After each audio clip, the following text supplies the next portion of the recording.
What's up, golf noobs? Welcome back to the channel. Hey, so far we've been really hyper focused on irons, okay, on the channel. If you're shopping for your full bag, if you're piecemealing it together, what about the rest of the clubs in your bag? Yeah, that's right, folks. We need hybrids, we need fairway woods, and we need drivers. So here comes the special covering all of that, all right? So let's get started, shall we? First off, this is a hybrid golf club here, also sometimes known as a rescue. Okay, you notice it looks kind of like the driver, but a much smaller form. You don't ever want to hit this like a driver. You typically kind of want to hit this like a 5 or a 6 iron. Because after all, that's what hybrids replace, is your long irons, okay?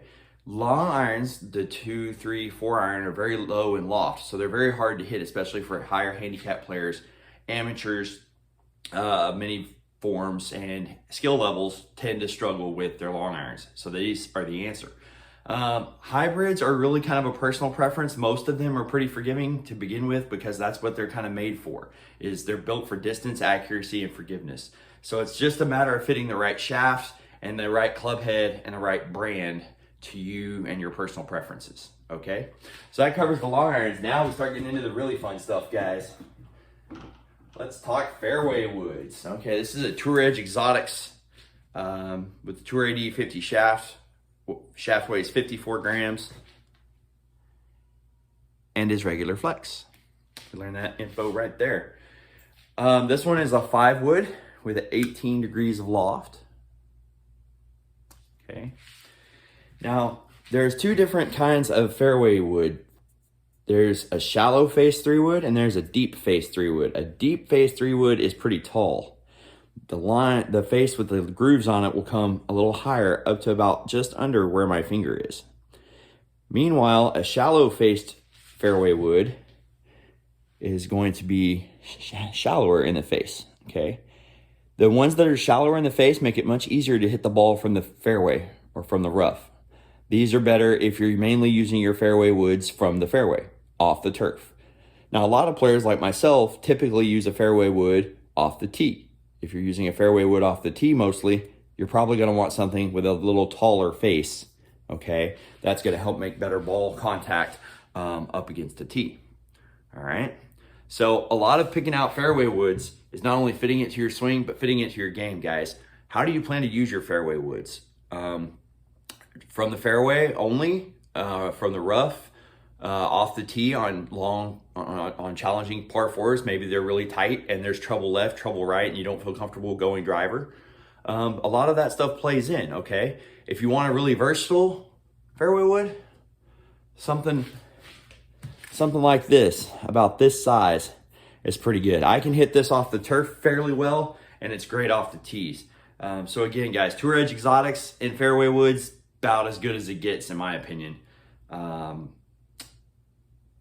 Especially right now. TaylorMade has some good ones. All brands have some good ones out there. Ping has some really good fairway woods, especially in like the G20, like anything from G20 and up is pretty good in the Ping series. And you can find a lot of those Ping G series for, you know, next to nothing in the used market space. So guys, that's it. That's a good place to look there. But again, keep that in mind for your fairway woods. Ask yourself, what do I think I'm going to do with my fairway wood? I don't hit mine from the turf very much. If I'm playing a long shot from the turf, I typically reach for a hybrid, which again is a replacement for a long iron. Typically, that gives me a little more precision and control, and that's kind of what I'm looking for on my second shot most of the time, is more precision and control. I'm usually a little less worried about distance. But like I said, that varies from player to player, so those are the questions you need to ask yourself when picking a fairway wood.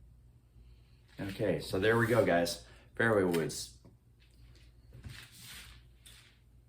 All right, now we move into the big dog, the gamer everybody wants to hit.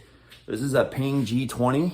This is about a 10-year-old driver, but it's very forgiving, very easy to hit in the air. It's a 460cc head, which is the diameter of the head. The modern day drivers have gone to a much larger head size. 460cc is about the average nowadays. Back in the old days, they were a lot smaller, around 200cc. And so these are much more forgiving, much easier to hit, and a little bit more powerful than some of the older drivers. Here I've got the Ping TFC D Tour in regular flex shaft. Okay, and again, you find that information right here. Okay, so this is an oldie but a goodie. I think I only paid about $100 for this in the used market space. It's an absolute beast. It's my favorite driver I've ever owned, and I've owned tons. So when you're starting out, typically, most amateur golfers slice. So when you hit the ball starts straight or slightly left and then curves strongly to the right. That's called a slice. Slicing is bad, okay? A fade is good, okay? Where the ball starts straight and just tails off to the right a little, okay? A draw is the opposite, where the ball starts straight and then hooks a little left, just by a few yards. Guys, those kind of shot shapes are fine. The only time you hit a golf ball straight, you guessed it, is on accident. Learn your natural shot shape, play for your natural shot shape. That being said, a lot of you who fade the ball are gonna start out slicing the ball off the planet. So one way to get around that is this right here. This is called offset, okay? Notice the little flat spot here, right at the base of the hosel, okay? That brings the face a little more to the left, okay? So anytime you have any golf club that has a little bit of offset like this, okay, that's gonna give you extra time to just close and square the face at impact, okay? So guys, if you're a beginner, if you're a high handicap, if you're an intermediate player and you've been playing a long time, but you're really starting to struggle, start looking at some offset, guys. Offset is your friend, okay? Offset's gonna help the ball wanna go a little left, and it's gonna give you that extra fraction of a second to square the club face. And in a game where timing is everything, an extra fraction of a second may not sound like much, but in this game, believe me, that extra fraction of a second makes a huge difference, okay? So guys, we're gonna try and get into the retail space again and show you guys some specific drivers, hybrids, and fairway woods that might fit your game and even better, might fit your budget. So look for that video coming soon. But until then, there's a little information out there so you guys kind of know what to look for in drivers, fairways, and hybrids.